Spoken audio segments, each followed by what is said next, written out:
हरे कृष्णा कृष्ण कृष्ण हरे हरे, हरे राम राम राम हरे हरे। आज अध्याय 9 परम गुह्य ज्ञान, द मोस्ट सीक्रेट नॉलेज, श्लोक संख्या 12। मोघाशा मोघ कर्माणो मोघ ज्ञाना विचेतसः राक्षसीम आसुरीं चैव प्रकृतिं मोहिनीं श्रितः। मोघाशा निष्फल आशा, मोघ कर्माणः निष्फल सकाम कर्म, मोघ ज्ञानः विफल ज्ञान, विचेतसः मोहग्रस्त, राक्षसीम राक्षसी, आसुरीम आसुरी च तथा एव निश्चय ही प्रकृति स्वभाव को, मोहिनी मोहने वाली, श्रितः शरण ग्रहण किए हुए। अनुवाद और तात्पर्य हिज डिवाइन ग्रेस एसी भक्ति वेदांत स्वामी शील प्रभुपाद के द्वारा। शील प्रभुपाद की जय। जो लोग इस प्रकार मोहग्रस्त होते हैं वे आसुरी तथा नास्तिक विचारों के प्रति आकृष्ट रहते हैं।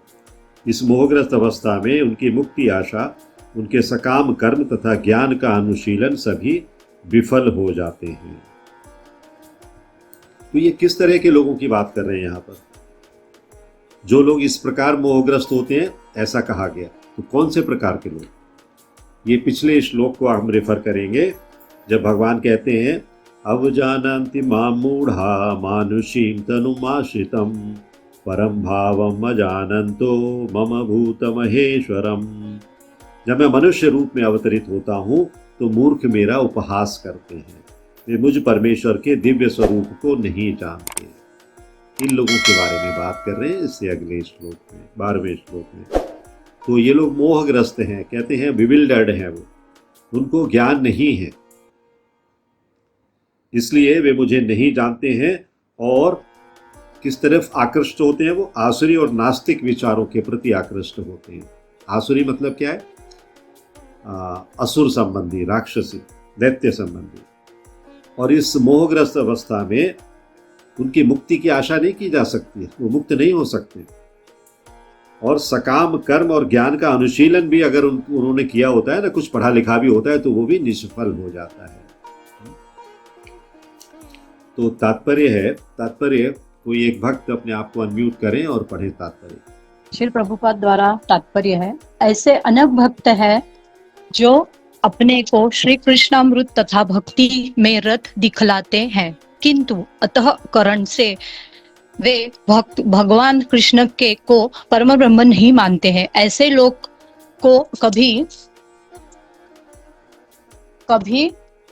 भी भक्ति फल भगवत हृदय गमन प्राप्त नहीं होता। इसी प्रकार जो पुण्य कर्मों में लगे रहकर अंत तोकत्वा इस भवबंधन से मुक्त होना चाहते हैं, वे भी सफल नहीं हो पाते, क्योंकि वे कृष्ण का उपहास करते हैं। दूसरे शब्दों में, जो लोग कृष्ण पर हंसते हैं उन्हें आसुरी या नास्तिक समझना चाहिए। जैसे कि 7वें अध्याय में बताया जा चुका है, ऐसे आसुरी सृष्टि कभी भी कृष्ण की शरण में नहीं आ जाते। अतः परम सत्य तक पहुँचने के उनके मानसिक चिंतन उन्हें इस मिथ्या परिणाम को प्राप्त करते हैं कि सामान्य जीवन तथा कृष्ण एक समान है। ऐसे मिथ्या धारण के कारण वे सोचते हैं कि अभी तो यह शरीर प्रकृति द्वारा केवल आच्छादित है और जो ही व्यक्ति मुक्त होगा तो उसमें तथा ईश्वर में कोई अंतर नहीं रह जाएगा। कृष्ण से समता का यह प्रयास भ्रम के कारण निष्फल हो जाता है। इस प्रकार का असुरी तथा नास्तिक ज्ञान अनुशील सदैव व्यर्थ रहता है।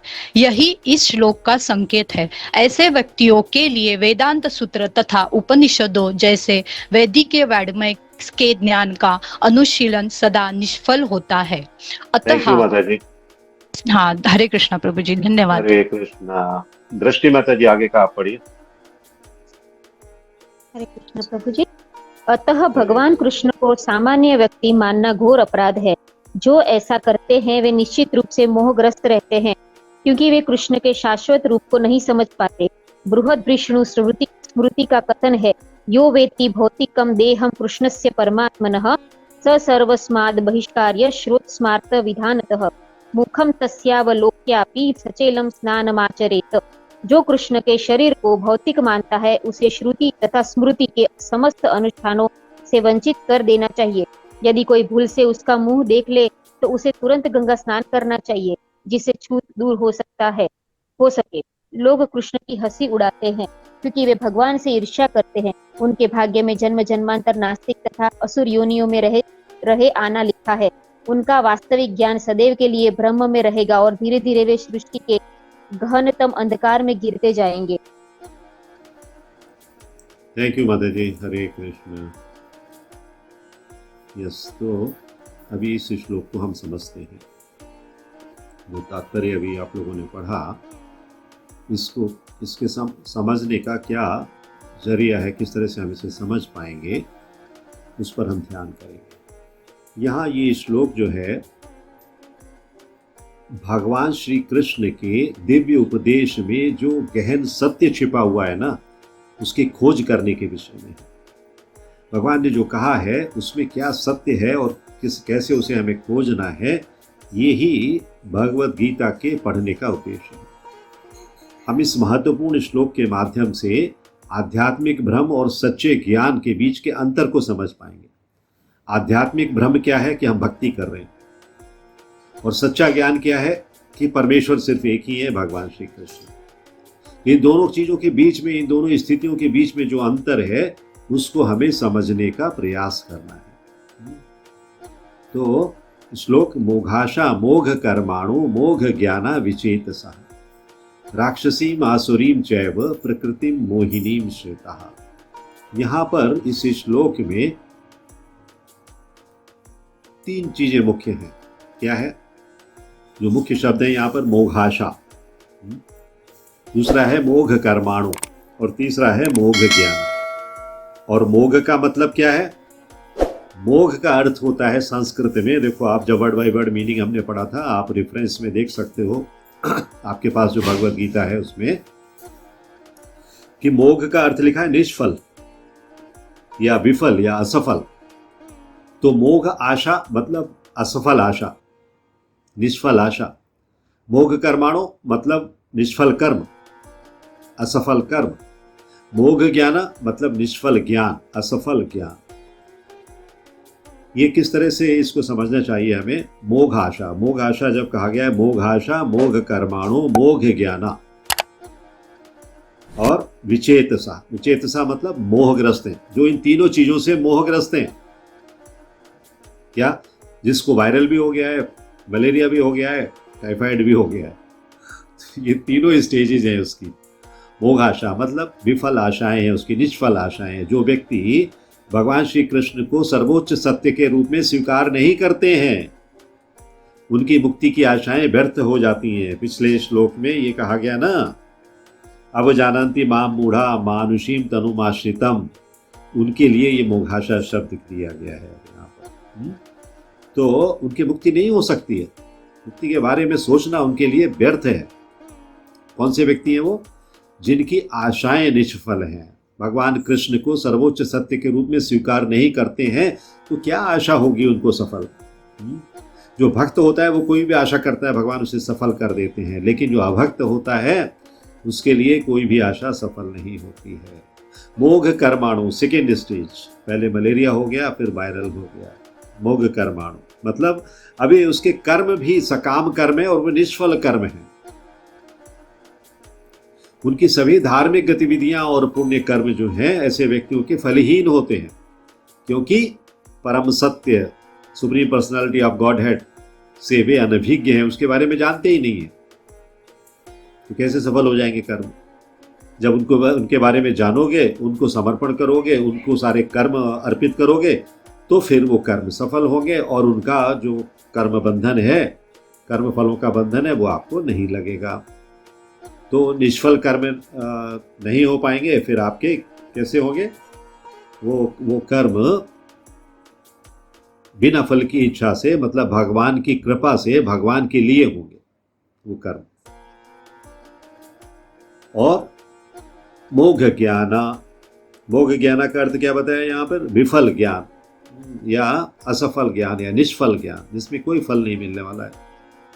तो वेदांत और उपनिषदों का अध्ययन भी व्यर्थ हो जाएगा, कितना भी उच्च ज्ञान प्राप्त कर लो, लेकिन वो ज्ञान व्यर्थ है। यदि उस ज्ञान में भगवान नहीं है तो वो ज्ञान बेकार है, क्योंकि वो ज्ञान प्राप्त करके आप अहंकारी हो जाओगे, आप भ्रम में रहोगे, आप में भगवान के प्रति प्रेम उत्पन्न नहीं होगा। हर ज्ञान का उद्देश्य होता है भगवान के प्रति प्रेम को अर्जित करना, लेकिन ये ज्ञान ऐसा है जो कि आपको मोहित करके रखेगा, विचेत सा मोहग्रस्त करके रखेगा। तो इसलिए ये ज्ञान सही ज्ञान नहीं है। अभी यहां पर दो शब्द और आए हैं, राक्षसीम आसुरीम, है ना। तो राक्षस और असुर दो प्रकार के लोग बताए गए हैं। हम लोग मोटी मोटी भाषा में एक ही समझते हैं इनको, राक्षस और असुर, है ना। लेकिन यहाँ पर भगवान दोनों को अलग अलग बता रहे हैं। राक्षसीम राक्षसी और आसुरी मतलब आसुरी। अभी ये कौन कौन लोग हैं? राक्षसी जो प्रकृति होती है उसकी विशेषताएं क्या है? पहली बात पॉइंट नोट करो आप, राक्षसी प्रकृति वाले लोग वो हैं जो भगवान के अस्तित्व को नकारते हैं, भगवान के अस्तित्व को स्वीकार नहीं करते। देयर इज नो गॉड, नास्तिक है। दूसरा पॉइंट, केवल भौतिक सुखों में उनकी रुचि रहती है। मुझे बढ़िया बढ़िया घर मिल जाए, बढ़िया खाने को मिल जाए, बढ़िया कार मिल जाए, बढ़िया पत्नी मिल जाए, बढ़िया बच्चे मिल जाए, बस भौतिक सुख, अध्यात्म से बहुत दूर। और दूसरों को हानि पहुंचाने की प्रवृत्ति रहती है। मैं आगे बढ़ जाऊं, इसकी टांग टूट जाए तो कोई बात नहीं है, मैं इसकी टांग भी तोड़वा दूंगा, लेकिन मुझे आगे बढ़ना चाहिए। दूसरों को हानि पहुंचाने की प्रवृत्ति। और चौथी और अंतिम बात, अहंकार और घमंड से भरा हुआ व्यवहार होता है उनका। हमेशा ये कहते हैं तुम नहीं जानते मैं कौन हूं, हा? तो ये अहंकार है और घमंड है। ये कौन है? राक्षसी प्रवृत्ति वाले लोग हैं। पहला पॉइंट, भगवान के अस्तित्व को नकारने वाले। दूसरा पॉइंट, भौतिक सुखों में रुचि रखने वाले। तीसरा पॉइंट, दूसरों को हानि पहुंचाने वाले। चौथा पॉइंट, अहंकार और घमंड से भरे रहने वाले। अभी आसुरी प्रकृति। आसुरी प्रकृति, आसुरी प्रकृति इससे एडवांस स्टेज है और आगे आ गए। तो पहले में राक्षसी प्रकृति में क्या था? भगवान के अस्तित्व को नकार रहे थे, नहीं, I don't believe in God. इसमें क्या है? नास्तिक दृष्टिकोण उनके जीवन का मुख्य भाग है। उनका जब जन्म हुआ होगा तो माता पिता ने जरूर कुछ संस्कार कर दिया होगा, नामकरण वगैरह। उसके बाद से तो उन्होंने भगवान की तरफ का मुंह रखा ही नहीं, मुंह देखा ही नहीं बिल्कुल। दूसरा पॉइंट है उनका कि धर्म और नास्तिकता, धर्म और नैतिकता उनके जीवन में है ही नहीं। आसुरी प्रकृति है।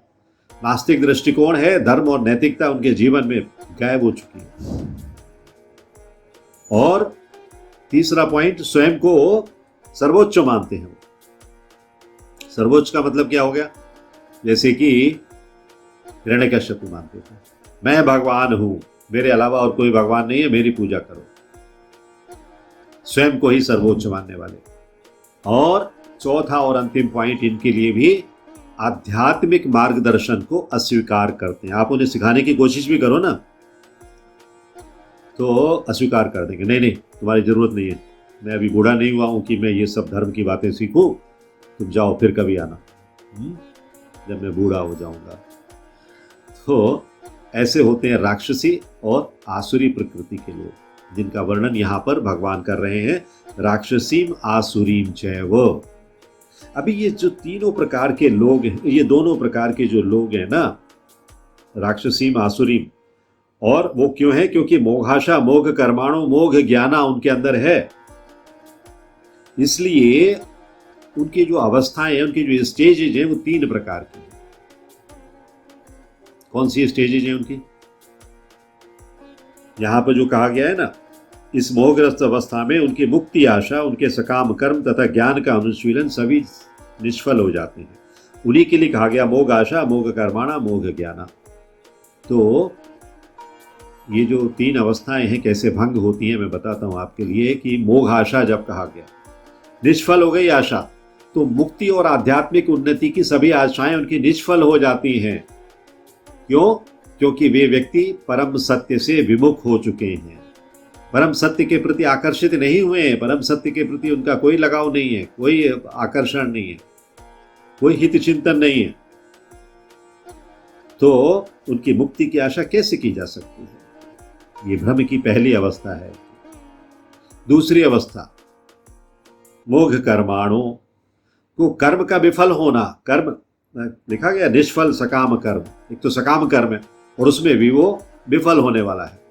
तो धार्मिक कृत्य और पुण्य कर्म जो भी हैं अपना फल नहीं देते हैं उनके लिए, क्योंकि वे सच्ची श्रद्धा से रहित होते हैं। श्रद्धा होती ही नहीं उनके अंदर। बिना श्रद्धा के किसी ने कह दिया ये काम कर दो, 500 रुपए का प्रसाद चढ़ा दो, ये हवन करवा दो, बस, तो उन्होंने कर दिया रिचुअल की तरह से। एक किसी ब्राह्मण को बुलाया, भैया कर दो तुम, मैं तब तक बैठ के व्हाट्सएप देख रहा हूं, तुम करते रहो बैठ के। तो ऐसे व्यक्ति का जो धार्मिक कृत्य है, धार्मिक कार्य है और पुण्य कर्म है, वो कभी फलीभूत नहीं होते हैं। इसीलिए कहा गया कर्म का विफल होना। और इनकी तीसरी अवस्था है ज्ञान का भ्रष्ट होना। ज्ञान तो प्राप्त किया लेकिन वो ज्ञान सही नहीं था, इसलिए वो भ्रष्ट ज्ञान कहा गया। शास्त्रीय अध्ययन और भौतिक चिंतन दोनों चीजें जो है ना, ये भी गलत निष्कर्षों तक पहुंचा सकते हैं यदि आपने सही गुरु से उनकी शिक्षा प्राप्त नहीं की। तो शास्त्रीय अध्ययन करने के लिए और बौद्धिक चिंतन करने के लिए सही निष्कर्ष आए, इसके लिए आवश्यक है कि गुरु आपका परंपरा से चला आ रहा गुरु होना चाहिए जो आपको कि वो ज्ञान दे। और गलत निष्कर्ष इसलिए होते हैं क्योंकि उस व्यक्ति के ऊपर भी अहंकार हावी होता है जो परंपरा से नहीं आ रहा है। अरे मुझसे बड़ा ज्ञानी कौन है, मैं तो सब जानता हूं, पूरी भगवत गीता मैंने कंठस्थ कर रखी है, तो मेरा मुकाबला कौन करेगा। जब ये भाव में ज्ञान प्रदान करेगा और ये भाव वाला ज्ञान जब आप प्राप्त करोगे, एक प्रदान करने वाला भी अहंकारी है और प्राप्त करने वाला भी अहंकारी है, तो क्या ज्ञान किसी काम का होगा? नहीं होगा। तो ये 3 प्रकार के भ्रम ये लोग पाले रहते हैं। फिर अगली बात क्या है कि वो भगवान के प्रति गलत दृष्टिकोण रखते हैं। कैसे? कि भगवान श्री कृष्ण को एक साधारण मनुष्य समझते हैं। सबसे बड़ा अपराध है ये। और ये दृष्टिकोण जो है ना, व्यक्ति की आध्यात्मिक प्रगति नहीं होने देता है। तो अगर इस तरह का भाव है कि भगवान एक साधारण मनुष्य हैं, तो भगवान ने इसीलिए तो 11वां श्लोक बोला था, अब जानन्ति माम मूढ़ा मानुषीम तनुमाश्रितम। जब मैं मनुष्य रूप में अवतरित होता हूं तो मूर्ख मेरा उपहास करते हैं। तो साधारण मनुष्य क्यों समझते हो भाई? साधारण तो है नहीं वो। और जब साधारण समझ रहे हो तो तुम्हारी तो आध्यात्मिक प्रगति होगी नहीं, भगवान का तो कुछ भी करने वाला नहीं है। और दूसरी बात क्या है उनकी, ऐसे व्यक्तियों की, वे ये सोचते हैं कि जीवात्मा और परमात्मा एक ही तो हैं। परमात्मा के अंश ही तो हैं, तो हम एक ही हो गए। ये भी एक गंभीर भ्रम है, बहुत बड़ा हानिकारक भ्रम है ये, जिसके कारण आप सच्चा आध्यात्मिक ज्ञान प्राप्त नहीं कर पाते हो। इससे क्या प्राप्त करते हो? सिर्फ शून्यवाद, मायावाद, निराकारवाद, वो प्राप्त करते हो। लेकिन जो सही भक्ति है ना, आध्यात्मिक ज्ञान करने के लिए, आध्यात्मिक ज्ञान प्राप्त करने से जो भक्ति मिलती है वो नहीं प्राप्त होती है। जीवात्मा और परमात्मा, परमात्मा के अंश जीवात्मा जरूर है लेकिन एक नहीं है वो जो सुअर है ना, कीचड़ में पड़ा रहता है, वो भी तो जीवात्मा है ना, वो भी तो भगवान का अंश है। लेकिन क्या एक है? भगवान भी उसके साथ वहां पड़े हुए हैं क्या? नहीं पड़े हुए। इस तरह से हमें इस चीज को समझना चाहिए। तीसरा क्या है? भौतिक देह का भ्रम है। ये जो बॉडी है ना हमारी पंचभूत की, इसका भ्रम। कृष्ण के दिव्य रूप को एक भौतिक शरीर समझना और अपने शरीर को ही सब कुछ समझना, ये दोनों बातें अंधकार में है, कोई हल नहीं है इसमें। और ये सोचना कि मुक्ति के बाद जीव और भगवान में कोई अंतर नहीं रहता, जीव मिल जाता है, सायुज्य मुक्ति हो जाती है भगवान के साथ में, ना ना ना, कभी नहीं। ये जो भ्रम है ये देहात्म बुद्धि मानने वालों का भ्रम है। भगवान और आप कभी नहीं मिलते हैं। इसलिए जो भक्त हैं वो हमेशा ये सोचते हैं कि मुझे भगवान की भक्ति करने का अवसर मिले। तो यहाँ पर जो बताया गया था ना श्लोक, बृहद विष्णु स्मृति में जो श्लोक यहाँ श्रील प्रभुपाद उल्लेख करते हैं, यो वेत्ति भौतिकम देहम कृष्णस्य परमात्मनः स सर्वस्माद् बहिष्कार्यः श्रोतस्मार्थ विधानतः मुखम तस्यावलोक्यापि सचेलम स्नानम आचरेत। कहते हैं कि जो श्री कृष्ण के शरीर को भौतिक मानता है उसे श्रुति तथा स्मृति के समस्त अनुष्ठानों से वंचित कर देना चाहिए। श्रुति और स्मृति क्या है? वेद और पुराण। इनके जितने भी अनुष्ठान उन सबसे उनको हटा दो, दूर दूर भगा दो, निकाल दो वहां से। क्यों? क्योंकि यदि कोई भूल से भी उनका मुख देख ले तो उसे तुरंत गंगा स्नान करना चाहिए ताकि उसे छूत का रोग ना लग जाए, क्योंकि वो भगवान से ईर्ष्या करने वाले लोग हैं। तो इस तरीके का उदाहरण कहाँ पर आया है? बृहद विष्णु स्मृति में। बृहद विष्णु स्मृति में जब इस बात को कहा गया, इसका मतलब है ये बात तो सही है, भगवान को हमें साधारण जीव नहीं समझना चाहिए। तो जो साधारण समझते हैं, जो इस भ्रम में रहते हैं, जिन भ्रम की 3 स्टेजेस का हमने वर्णन किया, उसका परिणाम क्या होता है? वो जीव किस तरह से भुगतता है? पहला कि वो जन्म मृत्यु के चक्र में घूमता रहता है। जो लोग कृष्ण का उपहास करते हैं उनकी नियति है कि बार बार नास्तिक और राक्षसी योनियों में जन्म लेते रहें। हो गया, छुट्टी हो गई, भटकते रहो 84 लाख योनियों में। दूसरा, ज्ञान का हिरास हो, जो ज्ञान है थोड़ा बहुत वो भी हिरास हो जाता है, वो भी कम हो जाता है, निरंतर घटता रहता है। निरंतर उनका वास्तविक ज्ञान जो है भ्रम में डूबा रहने के कारण सत्य से वो दूर होते जाते हैं, मतलब भगवान से दूर होते जाते हैं। भगवान ही परम सत्य है ना। और तीसरा भ्रम का परिणाम उनके क्या है? अंधकार की ओर उनका जीवन चलता है। धीरे धीरे वे सृष्टि के सबसे अंधकार में क्षेत्र में चले जाते हैं, मतलब उनका पतन हो जाता है। तो अब ये श्लोक जो हमने पढ़ा, तात्पर्य पढ़ा श्रील प्रभुपाद का, इसका निष्कर्ष क्या है और शिक्षा क्या है हमारे लिए? इसका निष्कर्ष ये है कि सच्ची भक्ति भगवान श्री कृष्ण को परम सत्य के रूप में स्वीकार करना और उनके प्रति पूर्ण समर्पण करना, यही सच्चा आध्यात्मिक मार्ग है। पहली शिक्षा। दूसरी शिक्षा, ज्ञान जो है ना, जब आप ज्ञान अहंकार रहित होकर शास्त्रों का अध्ययन करते हो तो आपको गुरु की शरण में जाना आवश्यक होता है। तो आप में विनम्रता आती है, ह्यूमिलिटी आती है, और ज्ञान भी, शास्त्रीय ज्ञान आपको सही स्रोतों से प्राप्त होता है। और तीसरी शिक्षा, जो भ्रम है ना, भ्रम की स्थितियां मैंने आपको बताई, भ्रम से बचाव होता है। राक्षसी और आसुरी प्रकृति से बचकर दैवी गुणों का विकास होता है, डिवाइन क्वालिटीज आप में अंदर पनपने लगती हैं, है ना। तो ये 3 शिक्षाएं हैं या निष्कर्ष हैं इस श्लोक के, इस तात्पर्य के, जो कि श्रील प्रभुपाद ने हमें लिखा है और हमने इसको समझने का प्रयास किया है।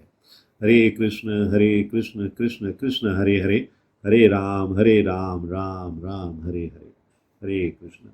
If you like this video, press the like button and share it with your family and friends. If you want to watch more such videos, please subscribe to our channel, and for getting updates, press the bell icon.